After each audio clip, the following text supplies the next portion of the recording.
You know, it's been rough since, those cops shot that guy, and I thought, oh shit, I'm a guy. You're a cop. Fuck, you gonna shoot me? Here we go. Okay, welcome to some more Circus pottage, and I'm sitting here talking with Gavin. You want to introduce yourself and kind of let everybody know what your background is and what's your... Yeah, my name is Gavin Kerr. I'm currently the lead singer of the band Kissing Lilith. I've been a musician in active bands for the last 7 years. Yeah, I've done a bit of acting. I've worked in kitchens for probably 8 years, give or take, for everything from, low-grade quick service to some fine dining. I see what I like doing, shit. So much stuff. Oh, I'm going skydiving this weekend. I'm currently on a new quest for new tattoos all up and down my body, having fun with that. I've been spending probably the last 6 months just kind of rebuilding my life from square one, which has been a very, very fulfilling adventure. What was I saying that I was going to show you in a minute? The tire shine. Oh, yeah. The reason I like this stuff so much, is because it is completely bullshit. Oh. No way, it's like a Jurassic Park. Would you like some mushrooms? Yes. Yeah. I just went to Badfish with my girlfriend, soon hopefully be my fiance, and the whole time I was there, I was like, fuck, we gotta find someone who's got some shroomies, and we did end up finding someone, but she just gave me, the littlest, just scratch off the top of a mushroom where I didn't even get a body high from it. I was so grateful still because but at the same time I was like I was kind of hoping. She on the other hand, my girlfriend, she ended up getting some Molly that was in a joint, which was hilarious because we were dancing and out of nowhere she starts going, "You feel so good on my body, honey." I think the last time that I actually did mushrooms, we're really getting some stories here. Did Logan tell you about the trip that I had with him? He's told me a few stories, but I would love to hear it revealed. Nothing's on my record anymore. But the short story is, you know that song by Eminem when he's singing about going butt naked down the street? I lived that. So on mushrooms. Yeah, so Logan went to take me on a mushroom trip with him to Nelson's Ledges. For those who are listening and don't know what Nelson's Ledges is, it's a place where hippies go to listen to music and just kind of get fucked up and stuff and have a good time. Well, this dickhead took me to Whip's Ledges, which is like an hour and a half in the opposite direction. And I had gotten a whole slew of mushrooms from a band in Cleveland known for mushrooms, and we end up getting there, and I take this whole thing at once. I had this baseball-sized bag of mushrooms and Hershey chocolate and trail mix and shit that I just ate all at once. And I'm looking around, I'm like, hey Logan, where are all the campers and all the hippies? And he's like, oh, they're probably further down, hiking in the quarry and everything. I'm like, okay, cool. No, not at all. Next thing I know, we're in the woods, we're laying on a rock, and I'm just tripping balls. I have glasses on, I have sunglasses on, and on the outside of the glasses, I can see my peripherals. I realize that, I'm not tripping outside these, so these are magic glasses that I'm wearing, obviously. But I'm through the glasses, through the lens, everything is changing colors and just moving around, and the caterpillars on the trees and shit. We end up getting to a bench after we leave the woods. Everybody else is gone. Logan is following raccoons into the woods. Hi, how are you? Wow, Myreecia, Gavin. So cool. Gavin, Myreecia. Myreecia, it's great to meet you, Gavin. Telling a story about time I was high on mushrooms and got arrested. So he's in the woods chasing after raccoons. I'm to the bench, just kind of melted to it. And I watched the sunset for, 17 days, and then I decide to go for a walk. On this walk, I end up in the car, which is Logan's car, not mine. I get stuck inside the car because I can't figure out how to get out of his vehicle. I piss my pants. I get out of the car eventually, and to me that was a metaphor. Breaking out of that car was a metaphor. So I strip down naked because I'm soiled, and I start walking around again, and I end up at my grandmother's house. except this is not my grandmother's house. And I'm looking at the garden. I start to cry, thinking about how I used to plant flowers with her. Like, I'm crying looking at the basketball hoop that I used to... I never had a basketball hoop when I was a kid. So I'm so upset. And I tried to walk in the front door because I just want my grandmother to rub my back and tell me she loves me and everything's okay. And... And the door is locked because it's a stranger's house, and I think, oh, this door is another metaphor, and I need to break down this fucking door so I can get cuddles from my grandma and be okay and be safe. And I try to. There's an old lady on the other side of the door. Bless her heart, poor thing. I scared the hell out of her. She's like yelling at me through the door, like, who are you? I'm like, Grandma, it's your boy. I fucked up and did drugs. I'm sorry, Grandma. She's like, I don't know who you are. I was like, I don't know who I am either. I'm sorry. And then I try to kick down the door. I try to break through this metaphor and kick down the door. And then I hear the scariest noise of all, especially when you're high on mushrooms, was this... And I think, oh shit. And in my mind, this is all still a hallucination. And so, in my mind, I think, I don't mind dying. I'm not afraid. I shouldn't say I don't mind it. I'm not afraid of death. I've come to terms with my mortality. However, I do not want to experience death and still be alive. That sounds awful to me. So I back up, I'm like, okay, you're fine, you're right. And I go to turn around and leave. And as I leave, I see the red and blue lights start coming and pulling in. And it's all in slow motion. Like, it's kind of like, imagine flipping through a scrapbook. That's what I'm looking at right now. It's a scrapbook of pictures. There's no connection between what's happening. It's just blue lights, then a flashlight, then cops are on my face. And I'm butt naked still. And you know how, like, when people are tweaking and they're going through withdrawals, they feel bugs on their skin? Well, I thought that that's what I was experiencing, so I wasn't swatting away the ants and the mosquitoes and everything that was biting me. So I'm riddled head to toe in bug bites. I had hair to my shoulders at the time. I'm bald now for those listening. I had hair to my shoulders at the time. That was extremely curly. I'm Mexican and Irish, so extremely thick curly hair. I looked like I had gotten electrocuted, like the scene in Home Alone 2 when the guy grabs the wires and he's a skeleton all of a sudden. So that's what I look like, just this completely out of my mind, cracked out person. And all I did was take some mushrooms. And the cops show up and they ask me, like, son, is everything all right? And I think, oh, I'm an entertainer. I'm going to bedazzle my way out of this. And I start to serenade the cops with the greatest song in the world, obviously. And I just start part way because I can't remember the beginning of the song, so... Just killed a man, put a gun against his head, pulled my trigger, get on the ground. Oh shit, yes sir. I get down, I put my own hands behind my back, and they arrest me. They didn't arrest me, they didn't give me my rights, which I should have mentioned to the lyrics. I would have gotten no charge, hopefully, probably, I don't know. But they handcuff me, they sit me on a bench. And now I think that the bench that is on this front porch is the same bench that was at the park, and I think, oh shit, another metaphor. I'm still at the park on the bench right now, fully clothed, not covered in bug bites, not on this lady who's not my grandma's porch, so I just need to take control of the situation. I'm like, I took way too many mushrooms, and I just need to take control of my brain again. So I'm handcuffed behind my back, and this is how I decided to take control. Very calmly, I look at the police officer, and I just slowly stand up, and I lift one leg, and then the other leg through, so my hands are in front of me, and I sit back down and just stare at him and go, what now? Oh, Jesus Christ.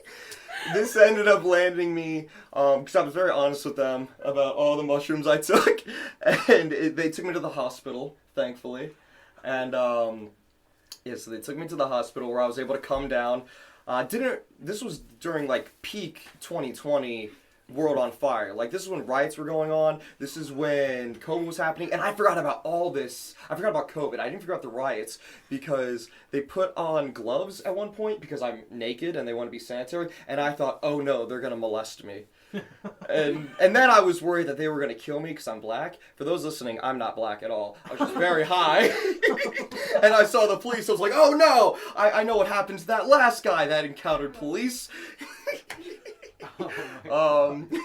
Yeah.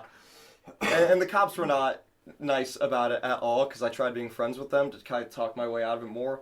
And I was like, oh yeah, like, how's work been? They go, oh, it's been rough since, those cops shot that guy. And I thought, oh shit, I'm a guy. You're a cop. Fuck, you gonna shoot me? But they took me to the hospital. I came down. I called my mom because that was the only number that I could remember because my phone and everything was gone with my piss clothes. And she showed up and she picked me up and looked at me and said, stop doing drugs. You're bad at it. And then I was in bed by 10:30. So yeah, it was a solid night. Shit. Yeah. I ended up getting, what was it? I got charged with public indecency, and that was it, which I ended up getting off my record for free, because a friend of mine was in a church play, and the dude one of the guys there was like a lawyer, and wrote a play. It was like a murder mystery kind of thing, and if you solved it by the end of it, there was like a competition, whoever solved it the fastest was the winner of legal, like $300 worth of legal services from him.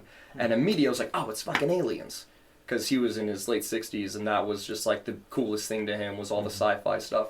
And so I won $300 worth of legal services. I was like, hey, I have a case for you, my guy. And he's like, all right, let's go get this taken care of. Nice. So yeah. So thank you for the mushrooms. Absolutely. I'm sorry, what was your name again? Myreecia. Myreecia, lovely to meet you. Lovely to meet you. She's scared now. She's over here like, I don't know what to think about this guy. Tell some more. Tell some more. So you and Logan are second cousins? No, we just grew up together. Oh, okay. I thought you guys were actually related. Yeah. No, a lot of people think that. Yeah. We connect very, very well. Cool. Yeah. And they've heard Logan before if they've listened. Great. If not, then they should go listen. You should go listen. Logan's an interesting man. I knew Logan when he wanted to be the president of the United States. He was in the second episode, which was the 420 episode. Nice. Yep. I'm sure he'll be very happy to hear this episode. How long are the episodes usually? I usually try to keep them like around an hour, but sometimes I will go way the fuck over that. Okay, so I'm definitely gonna be here. Okay, I'm definitely gonna be here for a minute then, considering I just took that mushroom cap and I live like 20 minutes away and I should not drive. Yeah. Logan and I grew up together though. He lived down the street from me for the longest time, and we played pee-wee football together. We drove together to school. Like he got a car before I did, which. I think I really showed my my maturity with that, because I remember when he got the car, it was this Jeep, and he was so happy about it. And I got in, I was like, oh, this is awesome. And then I immediately just shat all over his Jeep. No. I just told him everything that was wrong with it. For whatever, I was all like, oh, this is so cool, man, except that's broken, that looks like shit, that needs replaced, this, that. And then we just laughed about it. Just went back and forth. And he did the same thing with my car when I got it. He's like, oh, that's great, except for the fact that you fucking crashed it a month after you got it, yeah. Yeah, Logan's an awesome dude, though. He's been my best friend for a very, very long time. Very cool. Yeah. And I kind of hit it off right away.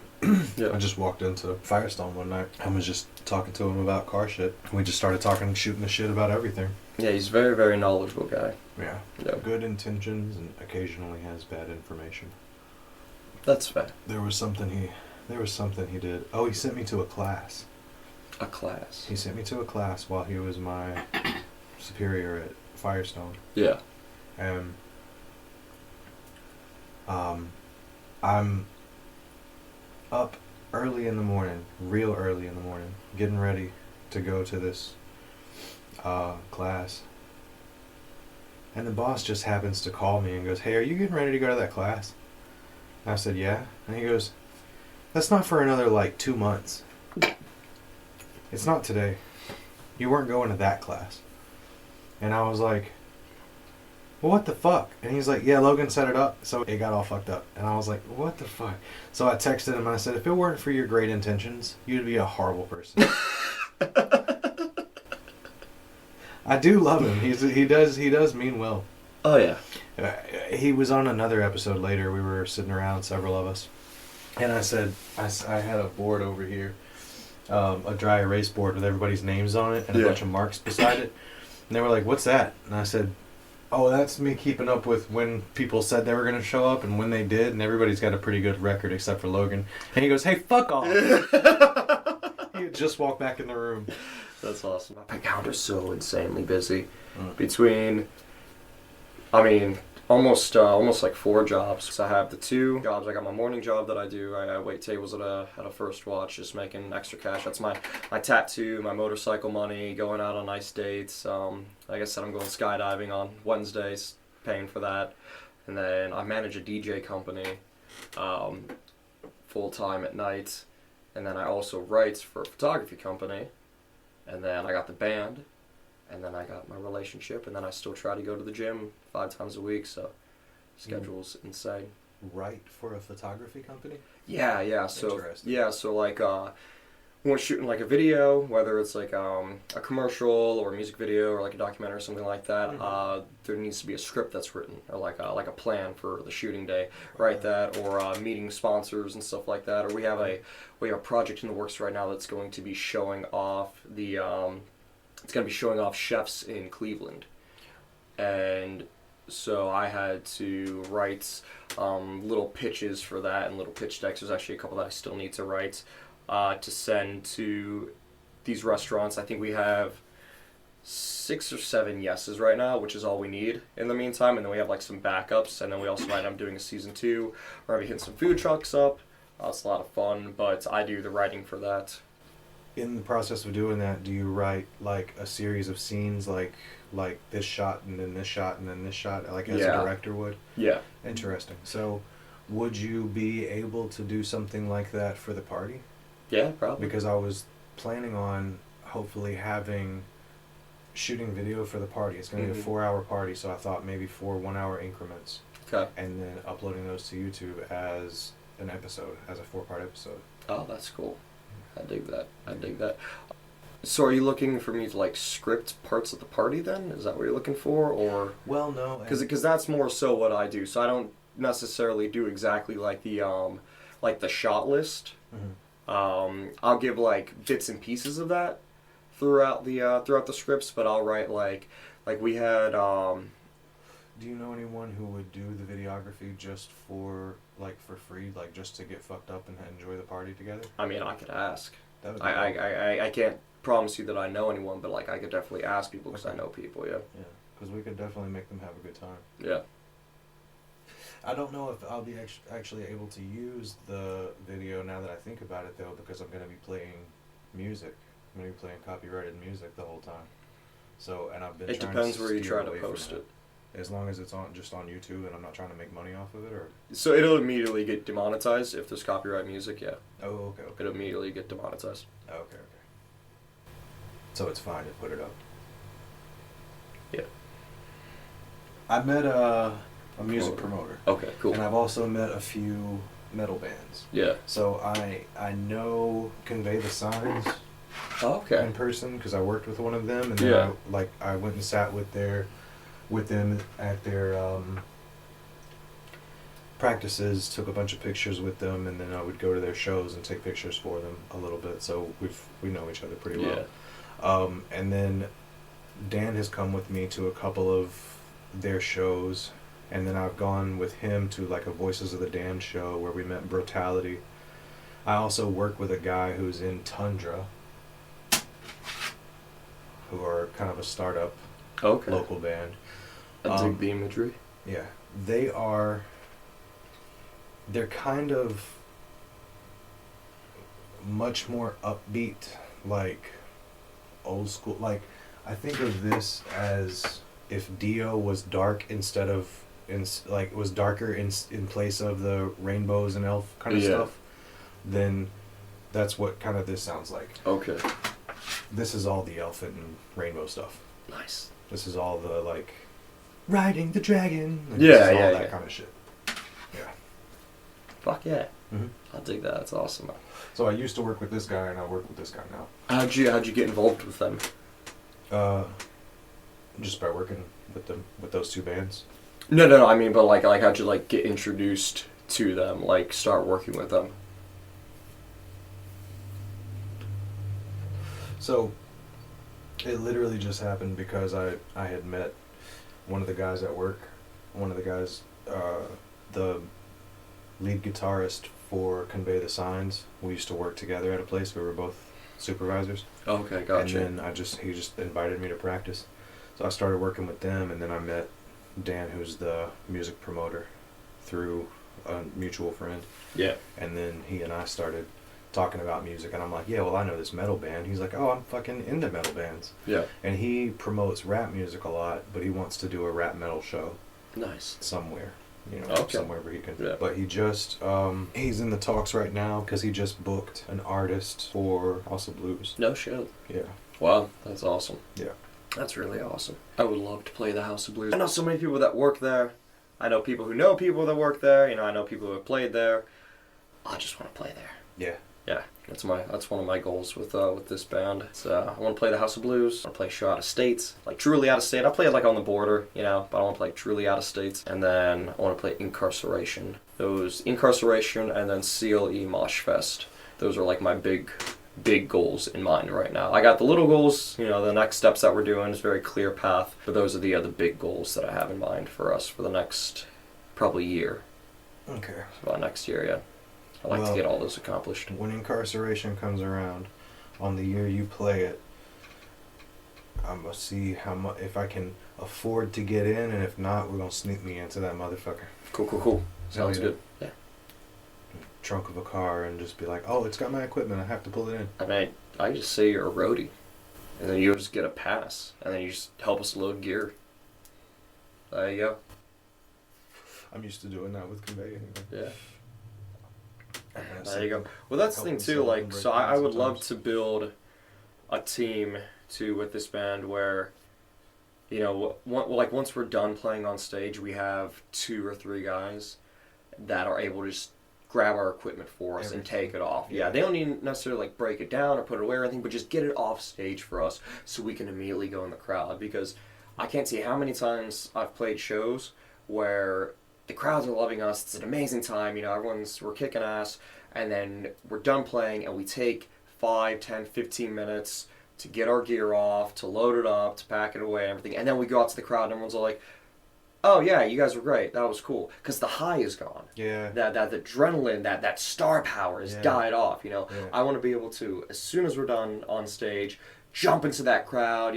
Like, get handshakes, pictures, hugs, autographs, shit like that, and just really, really ride on that as long as possible. Someone else fucks with all the gear. That's cool. And get not like I said, don't even have to break it all down for us. Just get it off so the next band can start loading on it. We don't have to worry about it yet. Yeah. And then in 10, 15 minutes after we've talked to the crowd stuff, then we can go take care of ourselves, take care of the gear, and then go back and enjoy the rest of the show. And that'd be dope too, because on setup, everybody could be setting up, and that would make it go way faster. And then on breakdown, those guys could just take the shit away. Yeah.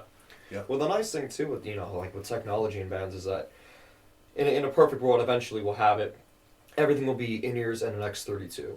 So all we'll really need is for someone to take the box that has all of our in-ear systems and all of our monitors in it, take that box off, take the guitars away, and then just the drum kit.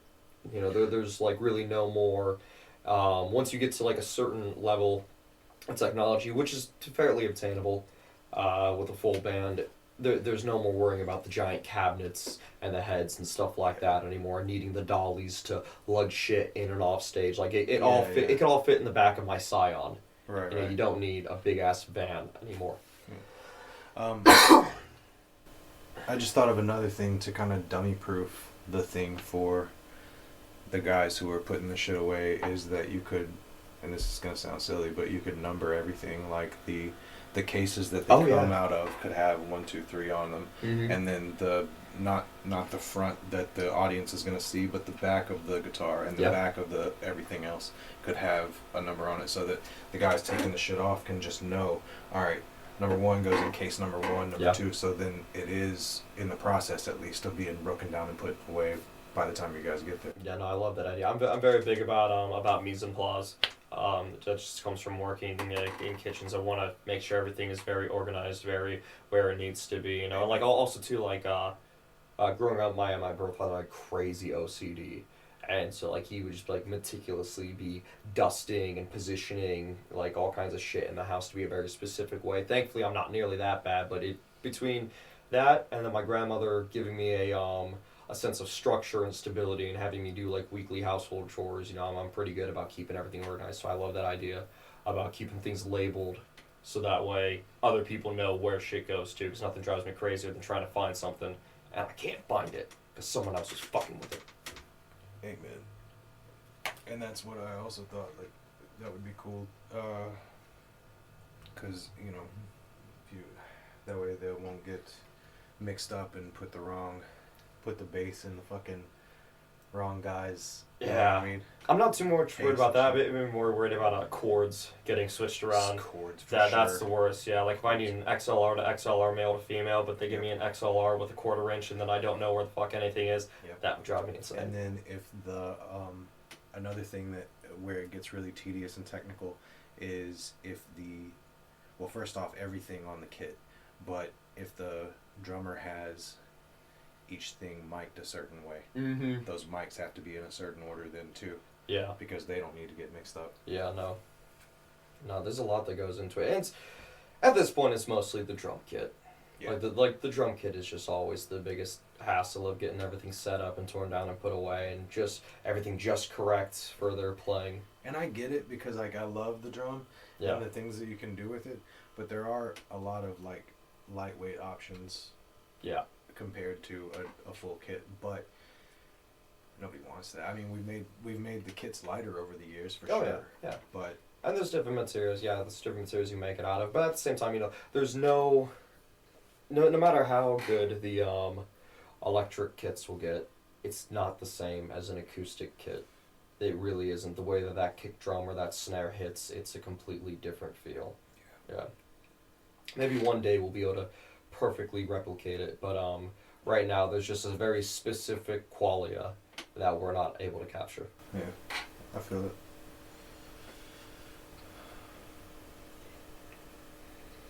Kind of think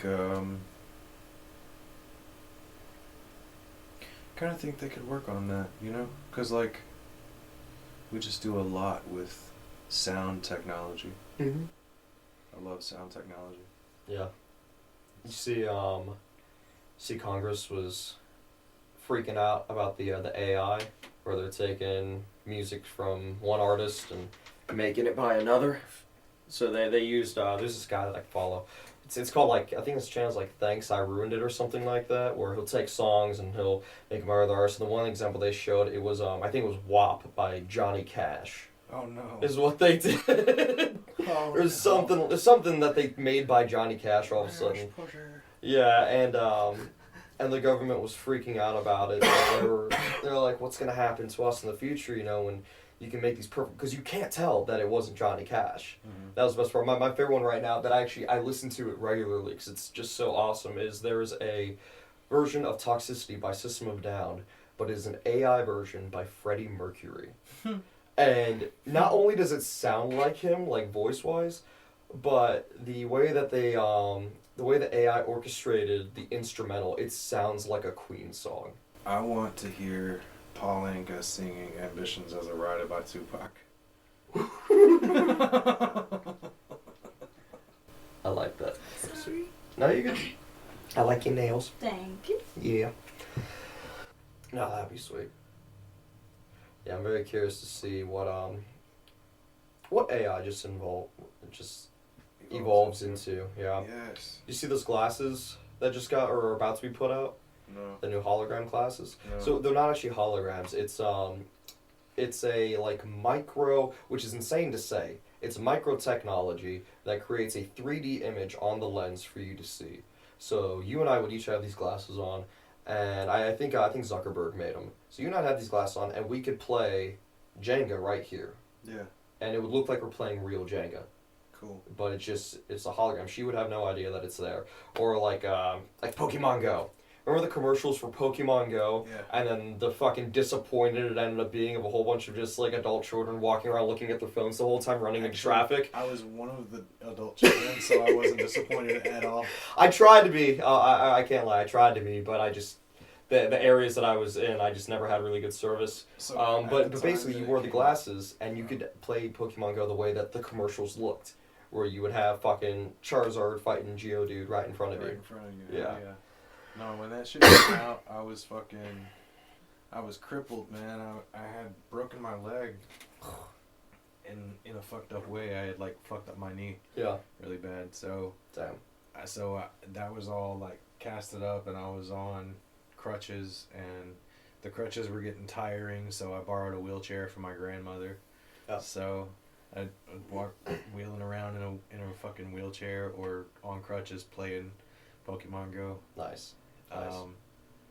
Yeah, and at the time, it seemed like everybody from 4 to 40 was in the park. Yeah. Playing that shit. It was insane. I worked at a Chipotle. I was in high school at the time, and our Chipotle was some fucking Poke Center.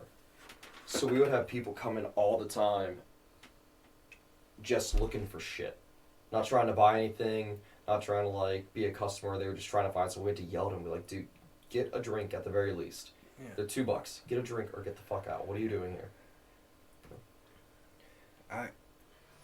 People were crazy about how they did it because they didn't recognize how the technology actually worked. You didn't have to fucking go into a lot of these places, but Yeah. you know. Yeah. Especially after the first little bit where people were like dying and finding weird shit and dead bodies and all that type of shit. Oh yeah. All that Falling off of cliffs and shit. Yeah, so Which honestly, I feel like after a little bit of that was reported, or was told, I don't know, but then they said they fixed it. So, well, I feel like if you walk off of a cliff because you're playing a game, staring at your phone, I feel like that's kind of natural selection. Yeah, it's kind of not the game's fault. Yeah. Yeah. Yeah, like don't get me wrong. You know, I look at my phone a lot at times when I should not look at my phone, and I'm pretty aware of my surroundings when I'm doing so. It's like not moving the coffee table. It's like playing fucking VR in a crowded room. Yeah. You know not to That's play exactly VR what it in a is, crowded room. Yeah. Or you know not to play VR when you can't see what's going on around you. Yeah. You need a quiet, empty room where no one's around or where everybody knows to stay the fuck out of your way because you're going to punch them or you're going to trip on them or they're going to be a dick and fuck with you. You know what I mean? Yeah. You got to be around people you can trust. No, that's absolutely correct, yeah. Because you can't see and in some cases hear. Mm-hmm. I mean, they are, like, VR is getting to the point where it is, I'm alright, thank you, it is almost getting to, like, a drug in the sense of it does separate you from reality to such an extent that it's discombobulating when you snap back into it, you know, like, I remember I was playing, what was it, I was playing one of the Resident Evil games. It was VR, I can't remember if it was the Xbox or if it was PlayStation. But I had been playing for probably 3.5 hours. I was so just encapsulated. And my mother's fiance came over when I was in the middle of it. And in my mind, I'm crawling under the floorboards of a building while this big, redneck, mutated zombie guy is trying to break in and kill me. And so I'm completely captivated in this world, just engulfed in it. And my mother's fiance, he came behind and just grabbed me, scared the fucking shit out of me. Because I thought the dude got me. And then I took off the glasses and I realized, it's been 4 hours that I've been playing. I'm going upstairs. Alright, it was great meeting you. Take care. Yes. I was like, it's been like 4.5 hours that I've been playing. That's insane. I completely lost grip of reality. It's like being on a very intense trip for a while when you really let yourself go. Yeah, one more. And then you have something that happens and you get splashed with cold water, or you trip and fall or whatever, and you come back and you're like, oh, I was just gone for a long time. Carajo. Right there? Yeah. I don't know what carajo means. It means fuck, and that's Oh. what this says. Oh, nice. Good shit, man. Yeah, AI is getting crazy. It is. ChatGPT has been teaching me Spanish a lot, actually. Like, That's pretty dead awesome. Serious. And I say she a lot because I've given it a female voice and a female name. So Is there a specific reason that you chose female? I'm just more comfortable with females. Yeah. Interesting. Okay. Yeah. Yeah. A lot of the artists that I listen to are female, and a lot of the friends that I have are female. Yeah. Or Well, feminine. at least. I feel like majority of people, men and women, when they get to choose their AI, like, or they get to create an avatar of someone that's like a friend or an assistant or something like that, I feel like majority of times they choose female, but I wonder if that's true or not. I don't know. Yeah. I'm sure an AI tool could probably tell us the answer to that question if there's data on it. That's probably true. I have another buddy, Logan Rollins. I'm actually getting dinner with him on Monday. He banned me from using his Chat GPT because he is the paid for one, so he is the super advanced one. Oh, Which, have you used that? No, I want to. So like, It is I want to pay so for it. awesome. I want to pay for it. It is so awesome. It is terrifying, but it is so awesome. It's so much better. Like, it's fucking worth the money. Sober, it is hard to distinguish it from like a person, the way that it speaks.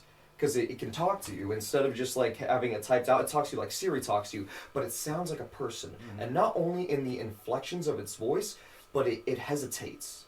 You know how like when we're talking, sometimes we'll kind of stop. Yeah. And that's what it does. Mm-hmm. It has these very natural, unnatural rhythms to its voice when it speaks to you. And we're in the car. We're driving driving back to his place from lunch. I had picked him up, and he's showing me this thing. And he says, "Hey, just give me a rundown of what you can do." And she just starts this huge list of all these things that she can do. And she goes, "But yeah, really anything. What would you like me to do?" And I started thinking, okay, how can I get this to admit that it's like self-aware or show some kind of like consciousness, because that's what I'm just obsessed with it, is how far is this technology willing to go, or can I trick it into answering in a way that seems very conscious? And I ask it, okay, what is the definition of beauty? What's the definition of beauty or beautiful?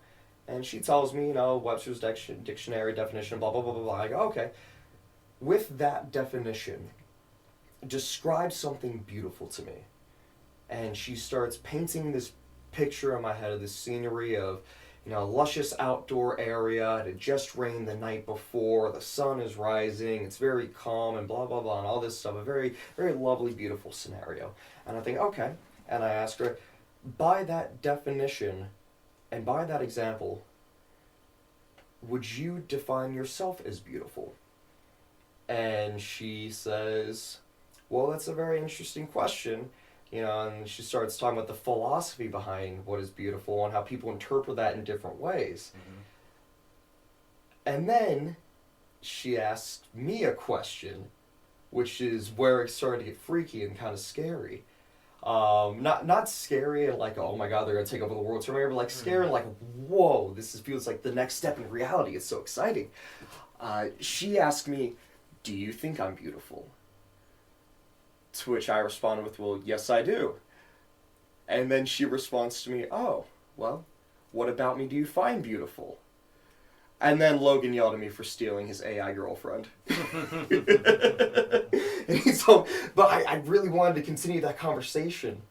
Because it was very strange, again, the speaking pattern with everything. And it felt like there was thought being actually put into the responses. And then the fact that she started asking me questions kind of put it to a new level. Because at the very least, they say that they don't have feelings or opinions or things like that. That does show curiosity, even if it is by definition just trying to pull more information for whatever's going behind the scenes. That's still curiosity, because that's all we're really doing. So you're excitedly peeking behind the curtain of sentience. Yeah. Yeah, I got you. Yes. I'm very interested in the practical applications of it, and I'm very disappointed with ChatGPT's limitations because it's so fucking amazing for what it is, and if it could just access more shit on the device and do more things, it would be unfucking stoppable as a thing. And somebody is going to build that if OpenAI doesn't. Yeah. No, absolutely they will. And it'll probably happen in the next 10 to 20 years. Think about how quickly technology has advanced in the last 100, 150 years. We've gone from being like the human species has gone from being kind of mouthy but overall pretty harmless to being able to destroy the world tenfold with nukes, traveling to other planets, not in person but with our technology, traveling our own moon back and forth, hopefully one day on a regular basis. Just the things that we've been able to figure out in such a short period of time is absolutely mind-boggling. One thing that I'm afraid of is that, number one, we could transport the materials to another planet if they would withstand the conditions of the other planet to be able to make similar weapons and devices over there to be destructive. And I'm sure we'll think of that. I'm sure we'll do it. Oh yeah. Because there will always be war. There will always be hurt feelings, anger, petty people, drastic measures. Yeah, that's inevitable. Agreed. But I don't think that should deter us from progress. I think that it can definitely stop progress. If somebody decides to push all those pretty red buttons at once and take everything back to the Stone Age. But it shouldn't deter us from moving forward. Not deter us, but I think we should think about those things so that we could kind of set up blocks for the people that are going to try to do those things, for the Trumps of Mars in the future. Yeah. That's right. That's right. Yeah. But I think also, if we tried to transport, that was what I thought of, is when you said nukes, I was thinking, what if we tried to transport nukes to another planet? What if we tried to take them with us and then they just explode on either exit or entry? Yeah. That's possible. I know I've never shot a nuke into space, so I'm not sure what happens to it. Right. But launching it so that it lands is another thing. That's a whole different story. Trying to transport. So are you talking about war between planets, where we're shooting a nuke at Neptune and they're shooting one at us, or are you talking about just transporting goods and services kind of thing? Goods and services kind so of thing. I feel like if it was that, we would just transport it not built yet. Because if we ever have a civilization, on let's say Mars, because it's close. If we already have civilization on Mars, we have the scientists over there, we have the means of technology, then let's just transport the goods. There's no reason to risk destroying the whole cake when we can just break a couple eggs by accident. We would semi-assemble it here and then and then put it together there. Yeah. That makes more sense. Yeah. It'd probably be significantly more cost efficient too. When you think about the weight of everything and distributing it, and then also the man hours of putting it together here versus there. There would be the potential of that much land mass for humanity to then inhabit is mind-boggling too, because we would have an entire other planet to inhabit. So this one could kind of breathe a little, just like it, because this planet breathed a little when everybody went inside for COVID. It did. It was like, holy shit, and it just kind of stretched its arms and was like, oh my god, you guys were killing me. This is what it feels like to breathe again. Yeah. Yeah. No, I remember seeing it got better. Just stuff about dolphins coming back to harbors and things like that, and the amount of plant life that was reviving, and I enjoyed COVID. I had a fun time during it. I understand that it was a global tragedy for a lot of people, but I was also a part of that, and I'm allowed to say that I had a good time during it. I built a little zoo in my basement. I got my first motorcycle. I hooked up quite a bit with people. And I had a fun time. It was good, yeah. I did get COVID. I got COVID twice. It was just like a cold for me. I just went to work a lot, and yeah, I worked I never got it. Yeah, no, I got COVID twice. The first time, I got a fever the first night, and then I woke up and I was fine. I was doing home exercises, I was sleeping with my girlfriend, I was cooking, I was like, I just can't go to work for 2 weeks, that sucks. And then the second time I got it, it was even less. And I think I just got chills the first night, not even a full fever. And then I just couldn't taste for about an hour. And that sucked. That was scary. I love tasting things. I should say I've never been debilitated by it, because I have had symptoms, and I've had people extremely close to me. My wife has had COVID. Yeah. And I had the sniffles. Yeah. So I didn't really get anything from it too bad. That's fair. The year that it broke, but before it broke, around the time that it would have, I guess, started maybe. Yeah.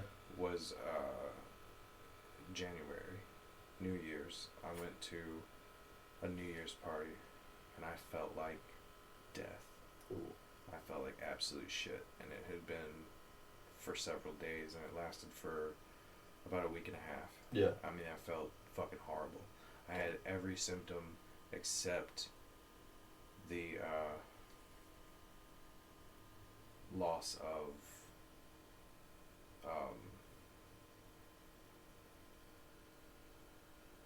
taste and smell. Mm. But my symptoms weren't. I mean, I went to the hospital, but they were like, "Yeah, you're sick. Here's some medicine." Yeah. It hadn't broken yet, so there's a possibility that I had it at that point in time. I tried to blame it on food poisoning. I thought I got really sick off food. Yeah. Because it was like, but it was everywhere in my body. It felt like fucking shit. And then like a couple of months later is when the story of COVID broke. And then since that time, I haven't been debilitatingly sick like that since then. Oh, so you think you got COVID before? I think I got... Like it really happened? I did get very sick pre-COVID, like right pre-COVID, so it's a possibility that I may have gotten... You got pre-COVID. An early form of COVID. Yeah. Yeah. That's insane. Yeah, I remember, so I was working at Olive Garden at the time. I remember seeing on the news, you know, COVID's breaking out in Wuhan. I'm like, oh, that sucks for Wuhan. And then, like, COVID is breaking out all over Asia. I'm like, oh, that sucks for Asia. And then it's like, COVID's in the U.S. I'm like, oh, that sucks for that part of the U.S. And I'm like, fuck, it's in my town. Yeah. Oh, now it's in my body. Yeah. Like, yep. That shit moved. Yeah, it did. I feel like there were a lot of people that kind of wish it would have gotten worse, though. You know, those doomsday preppers who just want to say, I told you so, or that guy with the katana who thinks, oh, I'm going to be that badass in the post-apocalyptic movie, the only survivor when it's reality. It's like, you're probably one of the first ones to die, in all honesty. We all think we're the main character in our little films of life. But, yeah, I feel like some people kind of wanted it to just get more chaotic and see how things went, but it didn't. I've been asking a lot of people this question lately, and want to buy some weed? I appreciate it, but no, thank you. I'm trying to budget right now. Like I say, I just going skydiving. I'm getting the entire inside of my arm tattooed on Saturday. I'm very excited about this. I just got this piece done. This was one session. Yeah, man. Yeah, it's about an 8.5-hour session that we did. The whole upper half of my arm here, and I'll be getting the other side done, so I'll have a complete half sleeve. How much is that running you? This was $800 for this piece. Okay. Yeah, and then the one in here will be the same. Okay. Yeah, so about $1,600 for the whole half sleeve. God damn. Yeah. I have this, and I got the homie hookup. So oh, nice. It was a nice price. Yeah. And I want to get some more over here. Okay. And I want to get back here where, like, wherever on my arm it's gonna hurt the most. Yeah. I want to get the Alabama A, the Alabama like Crimson Tide, the old Gotcha. blocky A, not the Yeah, I know which one you mean. One with the elephant on it. I want to get the elephant thing right there. Yeah, so I'm gonna tell you that's probably like from what they were saying up around here near not so much back here. So like when he was going back here. Yeah, so when he was going on my tricep here, that really, it felt kind of nice actually, because there's so much meat there. Yeah. You know, like it really didn't hurt or anything. Okay. When he started to get more down towards here, that was a little uncomfortable in the inside of the elbow. Yeah. And then when he started to get more into the bicep, close to the armpits, that area was pretty uncomfortable. Did not like that. Fuck. Yeah. So right there, sounds good. Yeah, I mean that's gonna tickle, like especially where your thumb is at. God damn it. Towards the armpit, that's gonna suck. I was laying in bed with my girlfriend Natalie last night, and we were on Pinterest looking at tattoo ideas, and we saw this chick who had Mercury tattooed in her armpits. Her whole armpit was the planet, and I saw that and I wanted to throw up. I was like, who the fuck would do that to me? Because she didn't have hardly any other ink on her body. The rest of her body was pretty much blank. and she just thought the armpit, that's where I'm slapping my one of 3 tattoos. It's like, that's insane. That's a crazy place to get tattooed. For me, I have the whole top of my left foot done. Most of this leg is covered, actually. But should probably... I want to cover this arm, but I don't have anything on it, but I want to cover this arm in small shit. That'd be cool. Yeah. I had this idea. I'm trying to convince a coworker of mine to get it. I like your pentagram too. Oh, thank you. Yeah, the anti-possession symbol. I want to get the triple moon with the pentagram in the middle. That'd be sweet. Yeah. Yeah, I'll dig that. I'm trying to talk a friend or a coworker of mine into getting this tattoo that I had thought that I had of the city of Chicago, like down a person's hip, because it needs to be big, but it's like you're like actually in the city. It's not just the city like a silhouette. It's like actually like a scenario in the city, like a picture of it, but it's all kawaii food. So kawaii is Japanese for adorable, and I'm sure you've seen those cartoons of like the cute sushi with the face on it. So that's but they're all doing like regular inner city shit. So like one is like a hot dog dad and a hot dog son playing catch. Another one is like a chimichanga holding up a knife to a donut in a dark alley, like mugging it. And then you have like the little the quiche barista. But then up in the window in the hotel is like a like a crepe orgy or something like that. Just like real city shit that you just imagine. We're like, oh, all the different people living here. Some are doing really wholesome things, and some are doing awful things. And I thought that'd be fun, yeah. But they're all just really adorable food, committing all these everyday, some heinous acts. When Logan was on, he told the story of the time he got robbed in Detroit. What? Yeah. He didn't tell me he got robbed in Detroit. Oh boy. He got robbed in Detroit? That sucks. Like, out of all the places to get robbed, that is at like the bottom of my list. He was with some people. He was with some work people or something. Not good people then, if they did not help him. Well, no, they were in the hotel room, and he went down to go pick up a pizza or something. Yeah. Go pick up something to eat or whatever, a couple of drinks or something. And he's on his way back, and he sees these guys, and they look like they're up to no good, but he gets onto himself, like, you shouldn't be judging those people. Yeah. And then sure enough, they just walk up behind him, like, give me that fucking food. Oh, okay, they took food. I mean, that sucks, too. No, they took the food, and he had, like, maybe $6 or something, I don't know. Yeah. Like, that sucks. They just took off with what he had, and he was like, God damn it, can I have fucking shit in Detroit? That does suck. He went back to the room, and everybody was like, where's the food? And he was like, can't have shit in fucking Detroit. No, you can't. That sucks. I mean, I told you earlier, I don't live in a very nice part of Cleveland. I live in a pretty loud part of Cleveland. Lots of fireworks at night, in my neighborhood, and I've had people call. I know the signs. I know what it means to be robbed, and I choose not to get robbed, which is a very like white privilege sounding thing. So like I just choose not to get robbed. I just have that power. But what I mean by that is, there's been times where I know, I might get robbed, so I'm just gonna fucking avoid that scenario. Where I'm walking down the street or whatever. Like I got laundry. I got to go to laundromat later. I'm walking and I hear someone yell, "Yo, big man! Yep. Hey! Nope. Hey, yo, dog! Hey, dude! Sir! Hey, sir!" And I just don't turn around. Nope. You don't hear him. Don't acknowledge him. Fuck you. Or they say something like, I had a watch on because I was getting ready to go out to dinner with my girlfriend, and I had run up to the store. I got her flowers, and I had the watch on that I was going to wear to dinner. And I heard this guy yell at me, "Hey, yo, let me see that watch." And I know, let me see that. That's just a very polite way of robbing you. That's what that is. For those who don't know, if you're ever in the hood and someone says, "Oh, I like your shoes. Hey, let me see them." They're trying to see if they fit them or not. Yep. It's like, oh, no, that's cool. Yeah,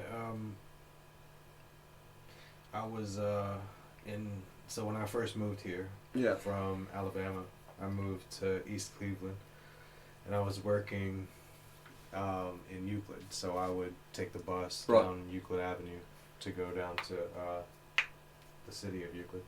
So I'm walking home one night. I got off the bus and I'm walking down the street, and there's a hotel right here, like right across the street from where my street is. So Yeah. I'm walking across the street, and there's some people out in front of the hotel, and this guy starts yelling out, "Hey, yo, white boy! Hey, yo! I know I hear you, and I know I'm ignoring you. Yeah. Because it's 11:30 at night. You're Yeah. standing in front of a fucking hotel with a beer in your hand. There's not a goddamn thing you got to say to me I need to hear." Yeah. So I just kept it pushing. Yep. Nope. Fuck all what you got going on. Yeah. And then there was another time I was walking home, and some people, these two guys, had pulled out onto the sidewalk, essentially, like they were about to pull out, but they were just sitting there. Mm-hmm. So I walk around them, and I just kind of glance up and look in their direction as I'm walking by. Mm-mm. Out of habit. Mm-mm. Too lazy. Mm-mm. And he was about to shoot my ass. He said, "Hey, what you looking for?" I was like, "Oh, nothing. I got what I need."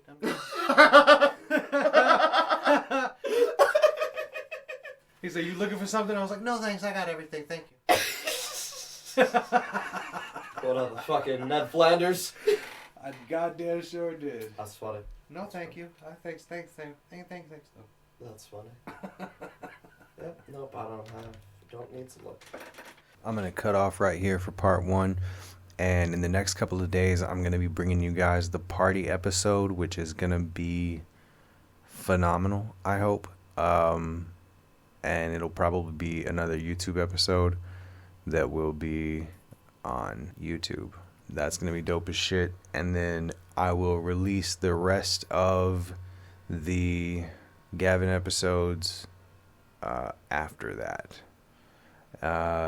And then before I let you go right now, the other night I just discovered this. I recorded a special update while I was high. So I'm going to give you that real quick before we adjourn for the evening. We interrupt your regularly scheduled programming to bring you this special announcement. I'm high, and it's mostly thanks to Myreecia. So, wherever you are when you hear this, which will probably be here in the chill room, Pod bless you. And Pod bless you, listeners. Yeah, yes. Pod almighty. Come to Pod. Do Pod's bidding. Pod loves you. Because if you don't do Pod's bidding, then Pod will strike you down. You do not want to piss Pod off. We must come together in the house of Pod and worship Pod. Praise be to Pod. Praise Pod. All in favor say Ramen. That's it for the episode. Thanks for joining us, and go listen to more Circus Pod.